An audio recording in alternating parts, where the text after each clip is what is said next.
OFW ako, and then seafarer ako. And then sabi ko, parang hindi ko nakikita yung self ko sa mga kasama ko na tatanda ba ako na yung tulad sa kanila ha. Parang nagiging 60 na, pa 60 na, late 50s na, tapos magre-retire na, tapos barko pa rin. Sabi ko, parang preso ka sa loob ng isip mo na preso ka lang na hindi ka na magkakawala pag hindi ka nag-transition to another venture. Nako, ayokong tumanda na tulad nila na nandito yung buhay sa lupa. Yung pera, basta madiskarte ka lang, it will follow na eh. Huwag ka lang tatamad-tamad talaga. Gandang araw po, ako po si RP, nag-gym din po. So nandito po tayo sa Bonbon, Cagayan de Oro, sa may Zero Out Gym kay Sir Rom. Sir Rom, kamusta po? Okay naman sir. So, Sir, kwentuhan lang tayo para casual lang. So, kailan nag-start itong gym mo? Start kami last year, July 2024. 2024. Ano yung pumasok ba sa isip mo? Bakit mo naisip na mag-start ng isang gym business? Actually, gym enthusiast ako. So, napupunta ako sa mga ibang gym. Tapos, naku-curious ako, paano ba mag-operate ng isang gym? Tapos, ganito pala. Parang less na stress kasi papasok lang, lilinis lang. And then, wala na. Papasok ng tao, bibigyan na ng pera, ganyan na. Less accounting, ganyan. Isang beses ka lang, mamumuhulan. Oo, tama. Pero sir, before ka napasok sa gym business, ano yung pinagkakakitaan mo dati? OFW ako, and then seafarer ako. And then sabi ko, parang hindi ko nakikita yung self ko sa mga kasama ko na tatanda ba ako na yung tulad sa kanila ha. Parang nagiging 60 na, pa 60 na, late 50s na, tapos magre-retire na, tapos barko pa rin. Sabi ko, parang preso ka sa loob ng isip mo na preso ka lang na hindi ka na magkakawala pag hindi ka nag-transition to another venture. Tama yun sir. Actually, kung napapanood yung ibang mga vlogs ko, more on ganun yung yung mga content ko. Kasi personal experience ko, although hindi ako abroad, pero kagaya mo, parang may feeling ako na palagi na lang ba akong ganito, tapos later on, marirealize ko na lang na naubos na yung oras. Correct. Di ba? So, kaya ako yun yung natutunan ko na pahalagahan ko yung time. Tapos, alam mo yun, yung makapagpundar ka, para darating yung panahon na yung pinundar mo, yun na yung bubuhay sa'yo. Yes, correct. So sir, ito, nung July 2024 kayo nag-start. So package A yung kinuha nyo. Opo. So, paano yung story nun? Kasi katulad ngayon, nasa second floor tayo ngayon eh. Kamo, doon kayo dati sa baba. So ano ba nangyari? Paano nangyari na nag-expand pa kayo? Kasi na-realize namin yung dahil sa mga vlog mo sir, actually, follower din ako. Thank you. Nanonood ako. Yung dapat talaga huwag kang kampante sa kung ano lang yung mga gamit mo, tapos hindi ka mamumuhunan ulit, tapos yung hindi natatakot ka kasi mag-risk ka again, and then yung gym din pala yung bibigay sa kanya ng pondo para makabili ka. And then the more na marami kang gamit, the more na marami kang mayayakag, kasi yung iba maliit lang yung gym niya, kaya naiilan sila pumasok o mamimilihan na lang ako ng mga lean hours, yung mga walang tao, so ganyan. Then technically, sabi ko, okay naman pala eh. So, ayun, mamumunan ulit tayo ng pang-upgrade ng gamit. So, una, yung pang-upgrade nyo na gamit, sinasabi nyo, galing na rin talaga doon sa kinita ng gym. So, ngayon, yung expansion nyo, maaring may konti na galing sa sariling bulsa, pero majority nun galing na doon sa kinita. Pero how about ito? Di ba? Siyempre, may mga nakikita ka ng mga videos ko, alalaki ng mga gym na nakikita mo na iba. Noong una, hindi ka ba natakot na, teka lang, alit lang nung start ko eh. Pero paano mo na-overcome yun kung natakot ka? Kasi inspired talaga ako sa videos mo sir na wag magtakot pag basta lang makasimula ka, yun na, and the rest will follow. Yun na, yung talagang force na sa isip mo na pag nagnega ka, wala ka talagang pupuntahan. Ganun talaga. At hindi mo maiiwasan na pag minsan, Mm. yung mga nakapaligid sa'yo, Yun talaga may yung mga nagsasabing negative. Kaya kailangan i-overcome yun, Overcome kagaya na talaga sabi yun. mo, diba? So, paano mo na-overcome yung gano'n na may mga negative na Sabi ko, nagsasabi? tuloy lang ako kasi hindi naman kayo yung yung hindi naman kayo mag-aambag ng pera sa akin eh. So, baga literal na talaga na pera ko tapos iano ko, ano lang ako, mag-share lang ako sa inyo kasi para lang din may ma-inputs din kayo. Tama yun, tama. Tapos nabanggit nyo kasi, di ba, pinag-usapan natin na isa sa maganda na aspect ng gym business, pwera dun sa isang biskalan na namuhunan, yung katulad niya, pag minsan sabi mo, paalis-alis ka, kunyari may susunduin May ka. susundin ako. Oo. Di ba? Tapos, hindi mo kailangan, ano yung paano yung story mo nun doon sa kakilala mo na may tindahan? Oh, hindi kailangan na i-check yung inventory ko. Uy, may ano pa ba tayo? Feeds para sa mga manok. Wala na tayong benta dito. Bakit? Ang daming iniisip na ano ba? Stocks na iisipin mo. Uy, wala na pala to bukas. Kailangan ng order. Kailan pa darating yung stocks yung ganyan? So, doon talaga ako, ay nako. ayoko Samantalang ganyan. ang gym. Pag feel mo na malakas ka, may ka, di magbuhat ka. Walang nagbubuhat, di solo mo. Pag okay nga, pag may tropa, sabay tayo. Ganyan lang. Actually, yun yung ano ko, yung garage gym ko noon. Ang gusto ko kasi doon, palibasa, ako yung nagbabantay doon. May mga times talaga kasi tiyatamad ka di ba? Correct, Magbuhat. correct, oo. Pero pagka nandiyan yung tropa mo, Nandun nahihila ako, ka na parang, eh. ano ka talaga, parang, Yun yung kagandahan. Yun yung kagandahan. nagto 200 sila. Napipilitan ka na rin Oo. lumakas. No? Kasi, ang ano din yun, sir, parang, hindi ka, parang, yung tingin mo sa sarili mo, hindi mataas. Kasi parang, One of the tropa, boys. one of the boys ka Oo, lang. Oo. Tama ka doon. Tsaka ako, ang experience ko dyan, dumami talaga yung Oo, yung kaibigan may ko. kaibigan. Kasi sila mismo, yung mga client mo, yung mag-walk the talk na, maganda yung pinag-gyman ko. Ayos yung gym ko dito, kahit maliit lang. Basta, Kagaya nung sabi mo, medyo maliit lang yung gym, pero meron pa rin na Meron, nag-gym sa inyo. Kahit na dito sa Cagayan, ang dami na rin may gym di ba? Mm, Pero marami na. yung lugar mo, wala ka sa commercial, di ba? Wala. Bakit mo naisip na dito sa bandang residential maglagay? Yun nga, sir, napanood ko sa vlog mo na saan ba uuwi yung mga tao? Tapos, nadadaanan naman kami, along the highway naman kami. Hindi naman kami pasukin. Accessible naman. Accessible lang kami. Pwede naman, yung mga tambay, yung mga parking ng sasakyan o yung Tapos, may 3 bayan na pagitan sa amin. So, in between, pwede pa rin kami yung mga taga doon, pupunta pa rin dito. Yung mga taga doon, pupunta pa rin dito. Tama. Tsaka, mas malaki yung diferensya nung upa. Kung mas ikaw mari- upa ka doon sa commercial, Commercial, oo. kumpara dito. Mm. Tapos pareho lang din naman yung kikitain mo sa sakali kasi yung capacity ng equipment, the same din naman. same lang. So, mas malaki yung neto Neto, correct. pagka mas maliit yung Doon talaga sa upa, magbe-base talaga kung magkano yung kikitain mo. Secondary na yung mga supplements. Oo, mga tama ganyan. yun. Oo. Actually, sir, ano yun eh? Ito yun. Medyo hindi tayo nakapag-usap kasi nung nag-start ka na gano'n, no? Pero ngayon, magdadagdag ka kasi ng equipment.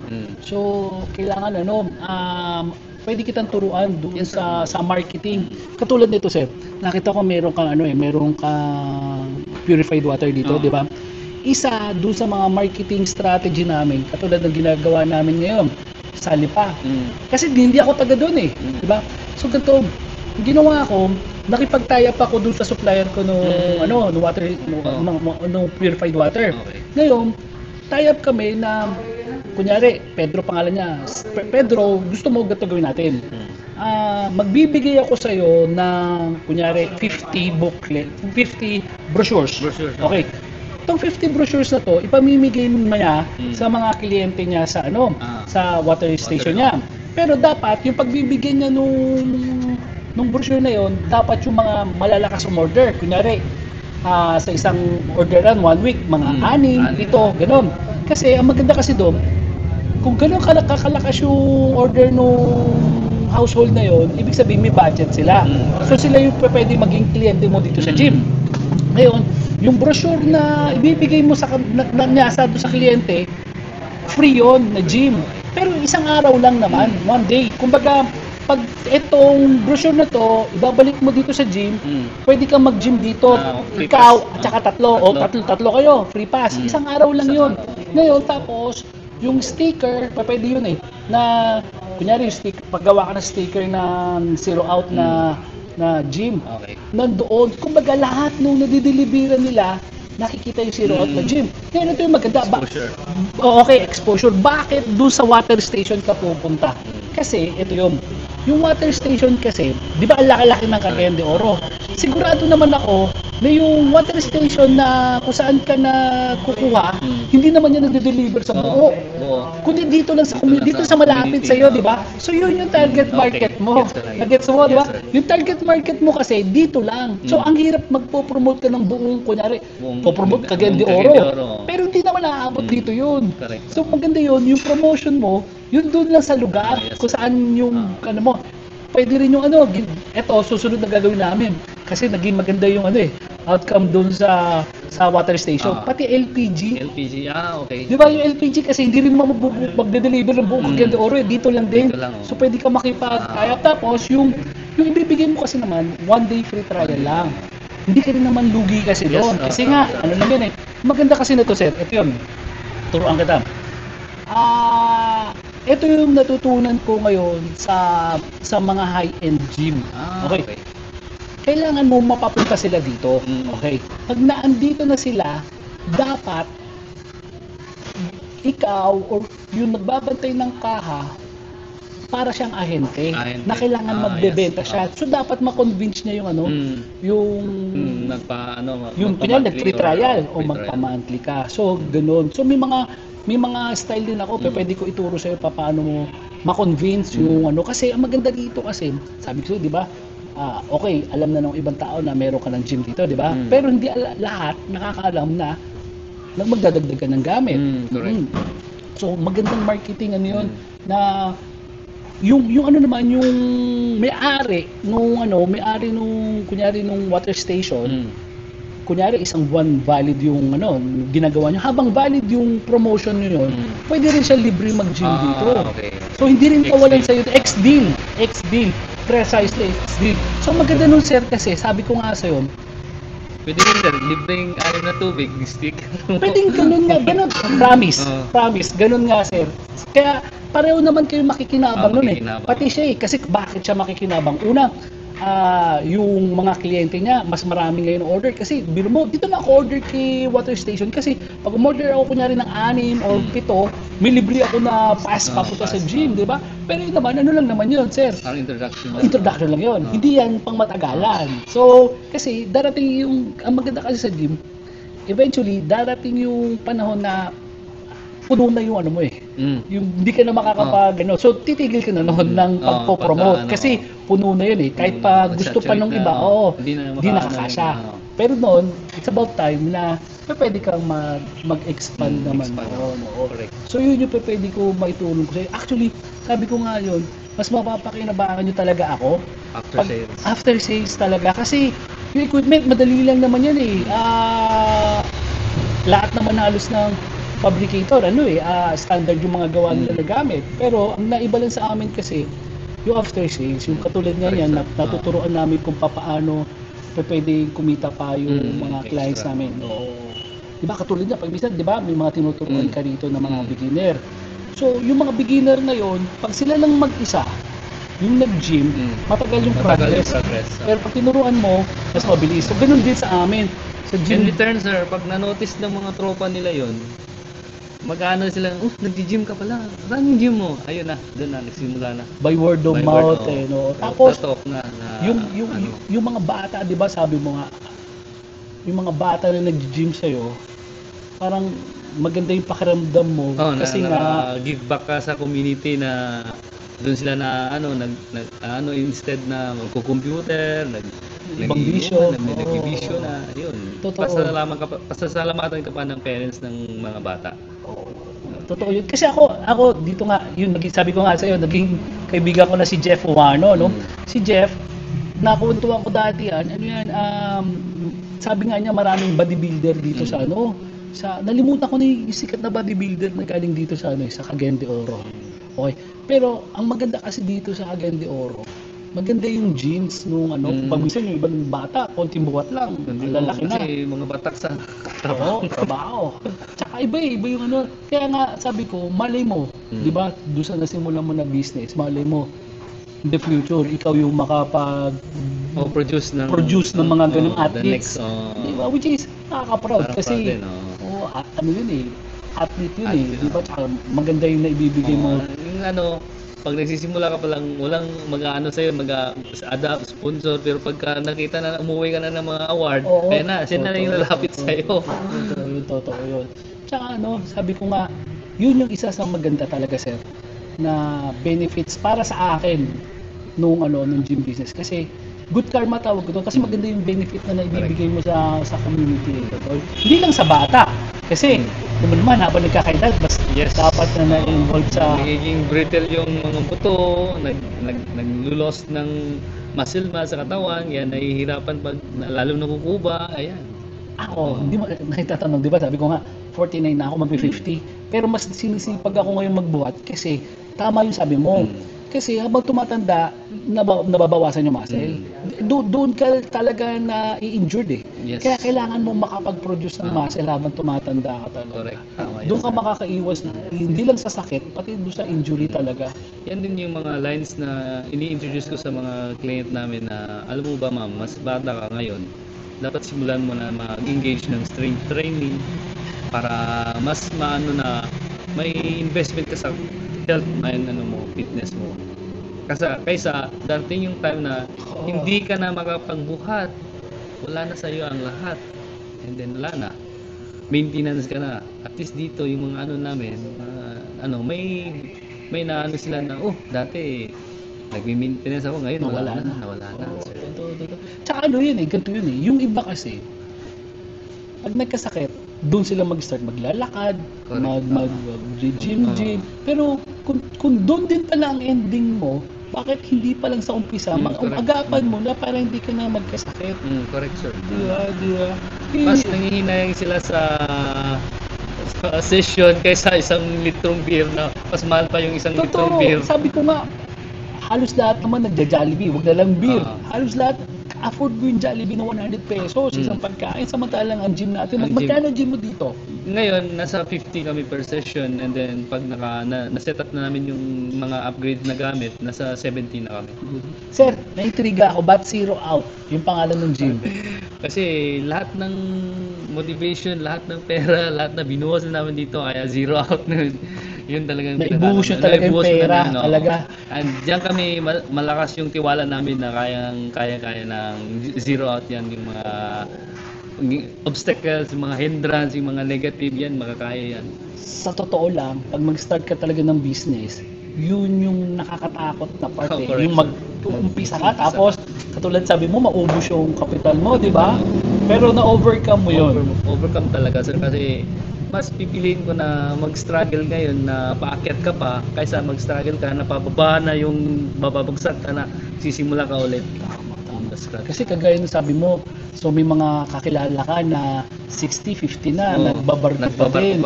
Nakikita ko yung sarili, ayaw ko makita yung sarili ko sa kanila na tumanda na sa pagbabarko. Naging parang buhay nila is yung parang people, yung mga preso na hindi na makawala sa barko na lang talaga. Totoo yun. Yung description mo na yun. Oo nga, hindi sila yung typical na preso na hindi makaalis. Pero in reality, hindi nila magawa yung gusto nila. Dito sa Pilipinas, saglit lang sila rito. Kasi pag naubos na yun, kailangan lang bumalik na. Tapos, honestly, hindi naman sa pag-ano. Ako at one time, na-tempt ako mag-abroad. Kasi iniisip ko, same work dito sa Pilipinas, same work sa abroad, mas malaki kikitain mo doon.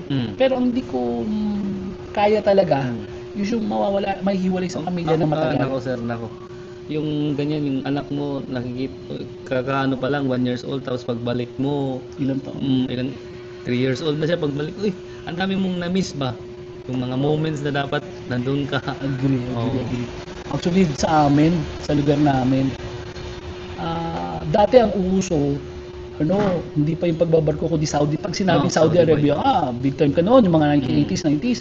So may kakilala akong gano'n na Saudi Arabia siya. Mm. Hanggang tumanda siya hanggang 50. May get ba? Hindi niya nakaya, Mm. kaya siya nag-stop. Ang problema, yung mga anak niya dumating sa punto na hindi siya talaga kakilala dahil nung mga 90s, wala pang internet Wala doon pang eh. internet, Tele-telepono. oh. Voice tape lang. Yun, sabi ko, voice tape. Yung Sulat sila, lang, voice tape oh. talaga, voice tape. Kaya ngayon, yung mga anak niya, lumaki ng walang bonding sa ama. Correct. Ngayon, dumating Totoo yan, mga sir. dalagat binata na mas gusto pa nila na nakaalis na yung tatay nila kaysa habang nandito. Nandun, oo. So parang hindi normal yung ganung Normal, setup. correct, sir. Na ibibigay ng tatay yung para yung finances, Oo. pero yung bond, Affection, yung yung mga affection ganyan, oo, wala correct. eh. Oo, Wala totoo. talaga. Yun yung consequence Mm. sa totoo lang pagka abroad. Buti nga ikaw naisipan mo na Naku, ayokong tumanda na tulad nila na nandito yung buhay sa lupa. Yung pera, basta madiskarte ka lang, ano na eh. It will follow na eh. Huwag ka lang tatamad-tamad talaga. Kagaya mo, tino mo, di nga ako makapaniwala kasi nakita ko yung conversation natin. So last year, July, nag-order ka. Tapos actually, nag-place kayo ng order mga August na eh. August, no? August. So, sabi ko, isang taon sakto halos lang. Tapos magdadagdag ka na kagad. Kasi naisip ko, ang lakas ng disiplina mo para magawa yun. Kasi pag minsan yung iba, kumikita. Katulad ako, honestly, ako doon eh. Kumikita na ako sa gym, so nagagastos ko na yung mga kita ko. Pero buti ikaw, nakayanan mo na Oo, kasi sir goal mo talaga na mas marami kang, yung empire mo, pag malaki na yung empire mo, mas marami kang capacity na mag-ano ng mga tao sa gym mo. So sabi mo, sa umpisa kasi, okay lang na Okay mag-sacrifice ka, tiis-tiis ka. Yes, Pagka malaki tiis-tiis na yan, ka. saka ka na Oo. mag-re-reap na ng benefits nung ano mo. Correct. Saka mo aanihin na yun. Yes. Agree. Yun yung gusto ko sana na-realize ko noon pa. Kung noon ko pa na-realize yan, definitely, mas na-enjoy ko yung oras ko talaga ngayon. Yun yung time talaga, yung hindi mo na may babalik. Yung maisip mo lang na nangyari na. Yung naisip mo dapat 10 years ago nagawa ko na to, or so sana kayo mga pera ko dati na dapat pinuhunan ko na lang. Oo, totoo. Yung mga dati ako yun yung mga pera ko na nagastos ko sa luho na sana ininvest ko na lang. Sayang. Kaya ako sir, honestly, kung napapanood mo yung mga videos Yes, sir. ko, yung pinipreach ko, hindi naman to experience ng ibang tao. Yes, Honestly, wala sa experience. libro. Oo, talaga experience ko. Kaya, kumbaga, hindi ako takot mag-preach or magkwento kasi baka mali. Kasi yung correct. personal experience ko. Tsaka, yung naikukwento ko, hindi lang yung kasi yung iba pag nag-flex, yung mga success nila, di ba? Ako, finiflex ko din yung mga failures ko. Kasi because of that failures, pwede mong maiwasan Yes, ngayon correct, sir. yung mga failures ko na yun. Nadaanan na, kaya hindi Huwag mo na nang kaya- gawain. Gaya na sabi ko nga, maski yung yung katulad din yung kinukwento ko sa iyo ngayon na water station na Yes. yan, hindi mo mababasa sa ano yan. Wala yan. Hindi mo mababasa sa kahit anong marketing book yan. Wala. So through experience, matututunan Kasi mo ang yun. water kasi number one na kinukonsume ng tao. Totoo. Kaya pag bumili sila sa refilling station na yan na yung na advertise Market mo. mo rin. Market Oo. mo. Tapos ang maganda kasi niyan, yung logistics ng water station na yun, Dito na sa area. yun din yung area mo. Area mo. Yun din yung area mo, kaya hindi ka maghihinayang na, dito ako magma-market. Kasi lahat, alam mo, lahat ng madideliveran potential na Potential, na market mo yun. Kasi Yun sa 10 tao doon nakatira doon, walang binatilyo doon, magbubuhat, ganyan, di ba? Please, huwag ka lang talaga nega sa mga plano mo. Kasi kagaya na sabi mo, may mga times naman na hindi rin ganun Alam mo kalakas yung kung sa'yo. ginagawa ko sir na binabalikan ko yung mga videos mo, tapos yun yung nagpapa-inspire sa akin ulit, ganito talaga, dapat malakas yung loob mo, buo yung loob mo para Thank you. yung mga plano, mo talaga, ma-materialize mo talaga. Kasi pag puro plano, walang action. Oo. Wala eh. Wala din. talaga. Plan A, plan B, plan Z, yan na yun. Kung walang action. Walang execution, wala talaga mangyayari sa'yo. And then, pag natalo ka sa oras, kasi hindi mo na May babalik. mo. Oo, totoo yun. Doon Tsaka ka pag talaga. minsan, kakahanap ng perfect timing, di mo alam, lumampas na pala yung lumampas panahon na yun na hindi mo na may babalik. Kagaya niya, kunyari lang, may mga pagkakataon na gano'n na, kunyari, di ko nababanggitin, may kliyente ako, no, na nag-down payment na siya sa akin, sabi niya, hindi ko nilalike yung ano mo yung ako hindi niya nilalike yung YouTube ko tsaka Facebook kasi natatakot siya baka mamaya yung mga common friends niya sa Facebook makita na nag-like tapos magka-idea. Oo. Ang punto ko doon, buti nga kanya nasimulan na niya. What if ang ganda-ganda ng plano niya? Tapos dito sa lugar namin walang gym. Kakantay niya nakakantay na perfect timing. Baka mamaya naunahan pa siya. Correct. Diba? So yun eh. Buti nga to, yung kinukwento ko sa'yo, nag-materialize na. Pero ano to, taon talaga to, pandemic 2020 niya napanood yung videos ko. So, okay na sa kanya yung ano. Pero hindi niya masimulan-simulan. Buti nga kamo, nakapagsimula siya ngayon nang wala pa siyang kakompetensya. So, yun yung pinag-uusapan natin. Nakakaantay mo ng perfect timing, nalipasan ka na, unaan ka na. Sa amin dito, wala pang gym na pang market ng middle class eh. Yung meron doon, yung mga high-end, yung parang marketplace pang mga big time, ganyan. Pero mas konti lang yung tao na ganyan eh. Mas marami pa rin yung ganitong market eh. Yung kinukwento nga, sabi yung nga ROI mo, ang tagal, magkano yung mga gamit doon, mga malalaki pa, space consuming. Mas malaki yung kapital mo doon. Mas malaking kapital. Mas malaki yung upa mo doon. Tama yun. Yun, tama ka doon, yung ROI. Kasi sabi ko nga, katulad tong bench press natin dito. Meron imported na bench press na 21,000, yung sa akin 16,000. Huwag mo sabihin sa akin, mas lalaki yung bench, yung katawan mo sa bench press na imported. Hindi. Pag negosyante ka, ang concern mo talaga is return of investment. Totoo yun. Yun yung magandang mindset kasi. Kasi kung imagine mo, kung katulad mo, magaling ka mag-ipon. Kung naiipon mo yung pera mo, naibalik nag-ROI ka na, at hindi mo ginalaw yung kinita mo, ibig sabihin, makakatayo ka pa uli ng isa pang gym. Ang maganda pa nun, sir, kasi nadaanan mo na eh. Ibig sabihin sa isip mo, may blueprint ka na, kampante ka na, okay, kilala mo na yung sino kukontakin mo, alam mo na magkano budget na magiging pang-renovation mo, may idea ka na, at least hindi ka yung makangapa pa. Logistics, ano ba, yung proseso pag papadala na. Alam mo na kasi ngayon. Yung kalakaran. May video ako ng gano'n eh. Usually kasi doon tayo, yun yung pumipigil din sa atin yung takot eh. Pero once na na-overcome natin yun, nagiging confident na tayo eh, paano gagawin yung susunod. Malaking bagay talaga yun, sir. So, sir, anyway, bago natin tapusin, baka may maibigay ka na tip para doon sa mga it's either upcoming na mga nagpaplano magtayo ng gym business at saka doon sa mga existing ng may gym business. Okay, sa mga may plano po na tatayo ng gym, huwag po kayong padala sa mga negative thoughts and sa mga sinasabi ng ibang tao. Ang ano niyo po is yung kampante ka sa sarili mo na kaya talaga. Then konting aral pa ng business. Pero actually hindi na talaga complicated yung gym business eh. Kumbaga kung nahilig mo lang talaga, kung nagbubuhat ka lang talaga, alam mo kung anong needs na dapat i-improve, needs na mga gamit na bibilin.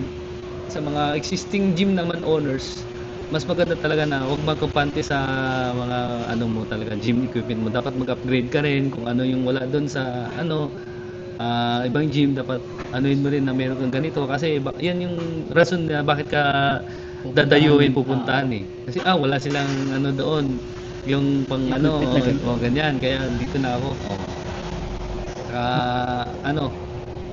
Yung talagang tibay ng loob talaga at saka panalangin sa Lord. Tama naman yun, sir. Tama naman. Kagaya nga sabi mo, kahit anong planong ganda na plano mo, kung di mo i-act yan, i-actionan, wala yan. Pero kailangan talaga manalig ka sa Lord talaga.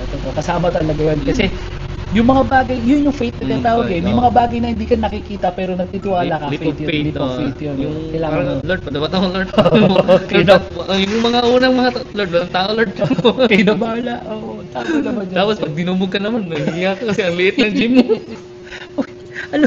Nangyari sa akin yan. Third skill, nag-upo ka na dito. May mga babae pa na ikaw na yung nahihiya. Nahihiya na ako. Guys, is lang tayo guys. Next year. Good problem naman. Good problem yung na-encounter ko eh. Sabi ko, okay.